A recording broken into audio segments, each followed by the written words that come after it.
The old man's hand hovered above the dark water, fingers trembling not from age but from knowing. The well before him stood cracked and forgotten at the edge of a town that had nearly disappeared from memory.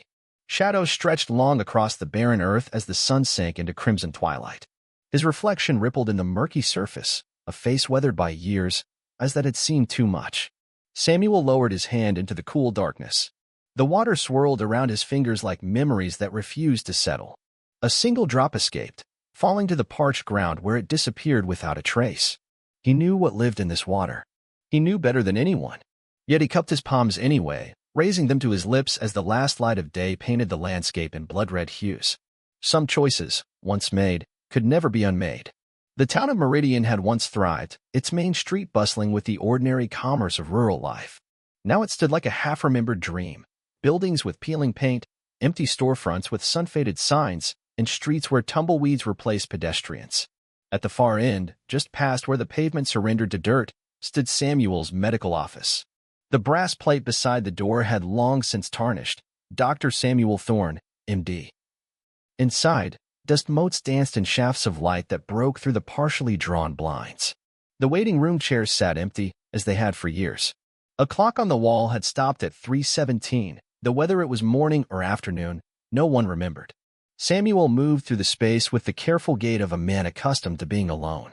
His white coat, once a symbol of authority and hope, now hung yellowed on a hook by the door. He rarely wore it anymore. There was no one left to impress, no one who needed the reassurance of a doctor's uniform.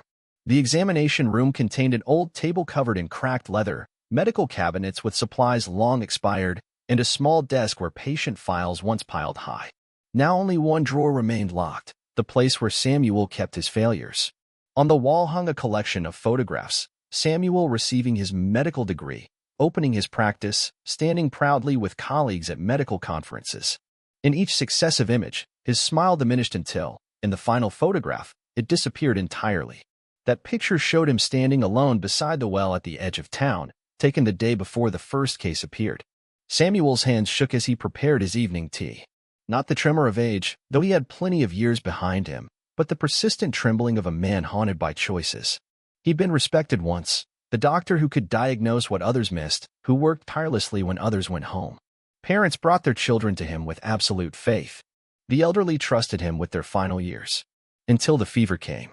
The rain pounded against the windows that evening, an unusual storm for a region that had seen drought for nearly a decade. Samuel sat in his faded armchair, a medical journal open but unread on his lap. The electricity flickered, threatening to surrender to the weather's assault. A sharp knock at the door startled him. Visitors were rare in Meridian, rarer still at Samuel's door. He found a young man in a rain-slicked postal uniform, clutching an envelope wrapped in protective plastic. "Special delivery for Dr. Thorne," the man said, extending the package. "Had to be hand-delivered. Signature required." After the messenger departed, Samuel examined the envelope. Thick cream paper, yellowed slightly at the edges, bearing an embossed seal he hadn't seen in years, the Westlake Medical Council, a governing body of physicians from across the region. His name was written in elegant calligraphy, the kind reserved for formal invitations or somber announcements. Samuel's fingers trembled more violently as he broke the seal. Inside, a single page of heavy stationery carried a message that made his blood run cold. "Dr. Samuel Thorne, your presence is requested at an emergency gathering of the Westlake Medical Council regarding the outbreak of meridian fever in surrounding communities. Your previous research and unique experience with this malady make your attendance imperative. Transport will arrive tomorrow at noon." The letter was signed by Dr. Eleanor Vance, the new head of the council. Samuel had known her years ago, an ambitious researcher with sharp eyes and sharper questions. He let the letter fall to his lap. Meridian fever. The words alone brought back the sounds of labored breathing, the sight of skin mottled with distinctive blue-black lesions, the smell of decay that seemed to precede death by days. Samuel rose and moved to the window. The rain continued its assault, washing away years of dust from the glass. In the distance, barely visible through the downpour, stood the well, a dark circle against the landscape, a mouth that had swallowed so much. His reflection stared back at him from the glass, a ghost superimposed over the scene. Behind him, the locked drawer in his desk seemed to pulse with the weight of its contents. Could he face them again? Could he return to that world of sterile hallways and clinical discussions when he knew what lurked beneath the surface? The morning brought clear skies and a decision Samuel knew he couldn't avoid. At precisely noon, a black car with government plates pulled up outside his office. The driver, a young woman in a crisp suit, said nothing as she held the door open. Samuel carried only a small leather bag containing a change of clothes, his medical license, and a notebook filled with observations he'd never shared. The journey took 3 hours, winding through landscapes that transformed from the barren outskirts of Meridian to lush, irrigated farmland, and finally to the gleaming buildings of Westlake City. The medical center dominated the skyline, a monument to modern medicine with its glass and steel facade reflecting clouds and sunlight in equal measure. Samuel felt increasingly out of place as they approached. His worn shoes and outdated suit marked him as a relic among the sleek professionals who moved purposefully through the lobby. At the reception desk, a young man with a tablet computer looked up with practiced efficiency. "Dr. Thorne? We've been expecting you. The council is gathered in the Pasteur conference room. I'll escort you." The hallways stretched before him like arteries, pumping people instead of blood. The antiseptic smell, once so familiar, now seemed foreign and threatening.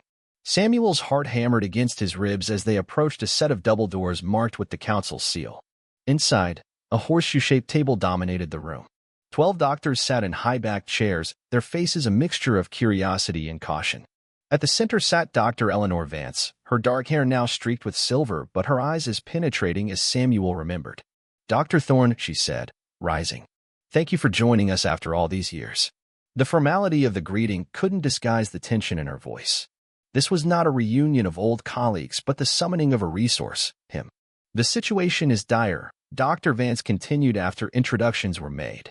"Meridian fever has appeared in 3 communities within a 100-mile radius of your town. The pattern matches exactly what happened 15 years ago, but now it's spreading faster."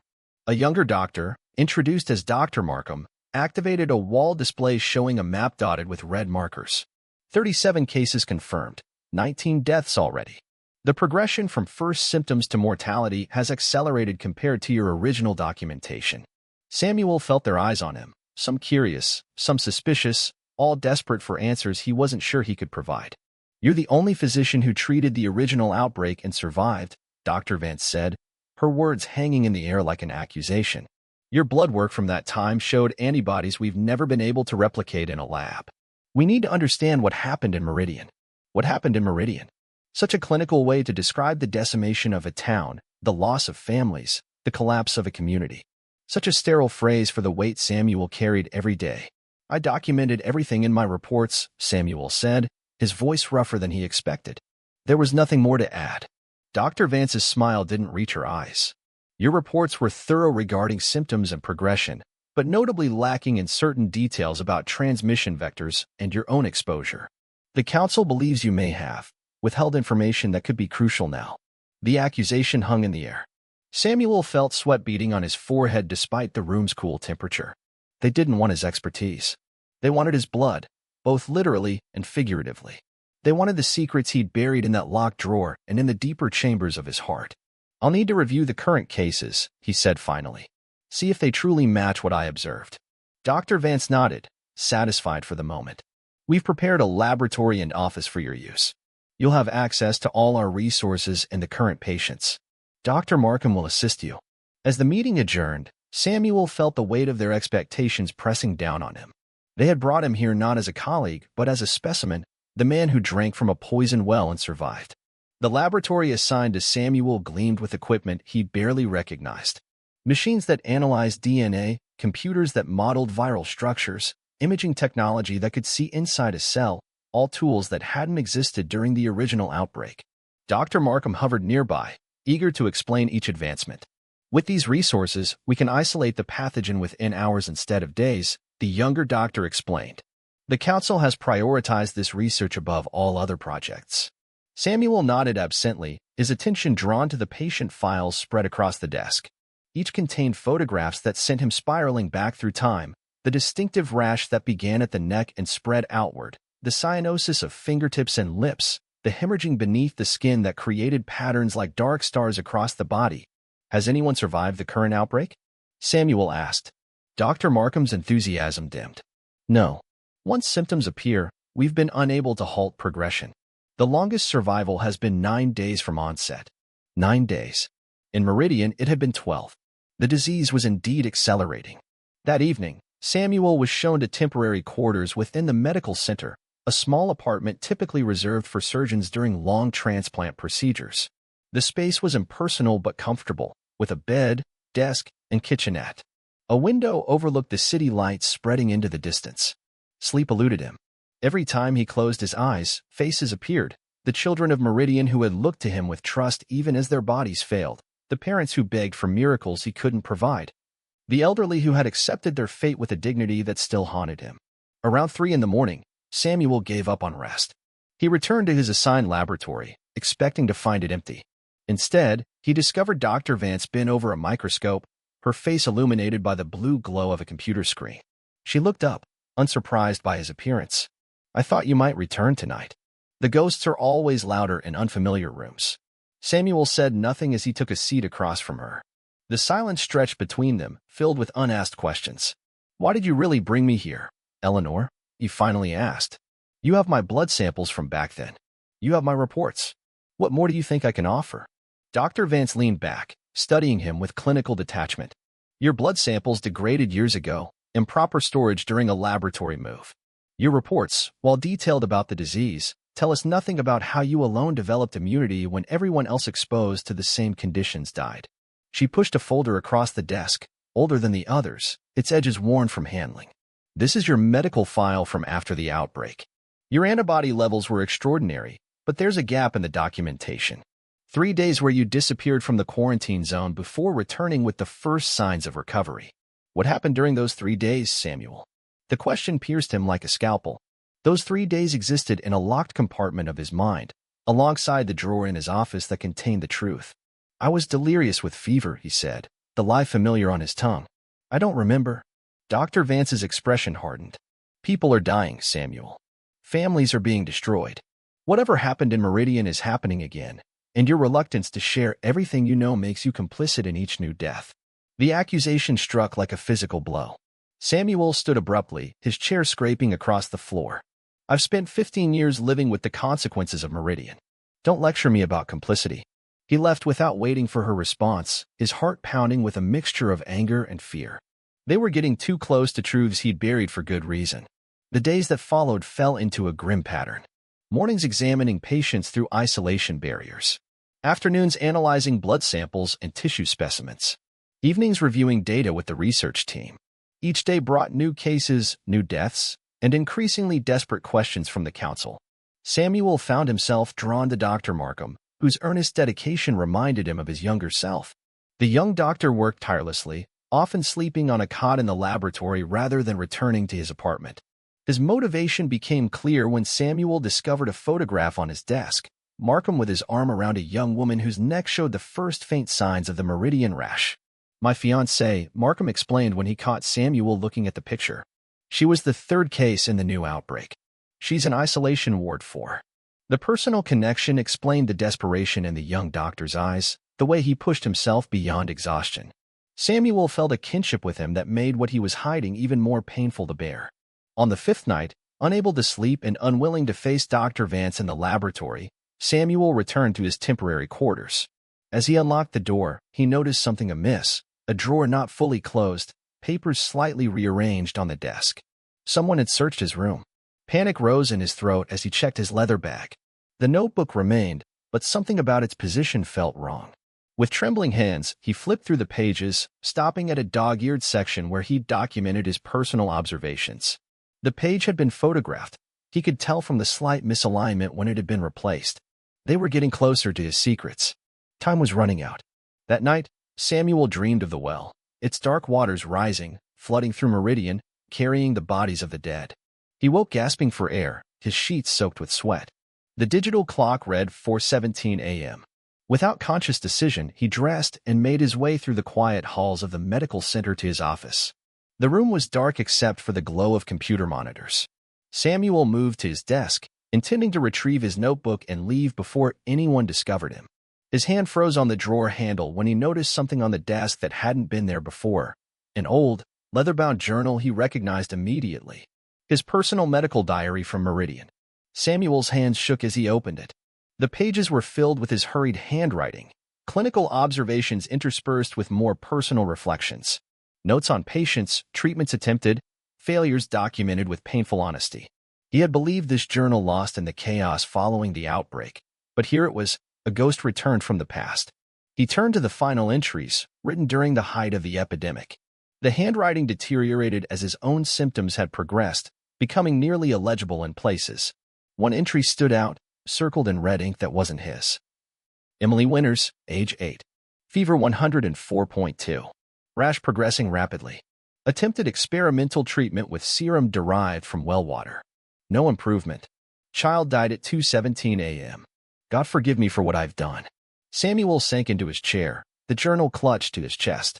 Emily Winters, the mayor's daughter, a child with bright eyes and a gap-toothed smile who had collected polished stones and left them on his doorstep as payment for treating her mother's migraines. Emily, who had trusted him completely when he explained the experimental treatment. Emily, whose father had carried her lifeless body through town in his arms, grief transforming into rage as he led the exodus from Meridian. The memory crashed over Samuel like a physical force. He had tried everything to save her, every conventional treatment, every desperate measure. When nothing worked, he had turned to the one thing he had held back, the truth about the well. The town's water supply had been contaminated months before the outbreak, industrial chemicals from a mining operation upstream. Samuel had discovered the pollution during routine testing, but had been approached by company representatives who offered financial incentives to suppress the findings. The town was dying economically. The mine provided the few remaining jobs. Samuel had convinced himself that the contamination levels were too low to cause immediate harm, that he could monitor the situation while a filtration solution was implemented. He had been wrong. The chemicals had created the perfect environment for a normally harmless microorganism to mutate into something deadly. By the time he realized the connection, people were already dying. He had kept his knowledge secret, hoping to find a treatment before having to confess his complicity.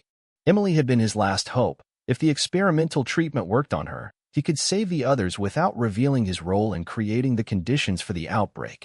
When she died, something in him broke.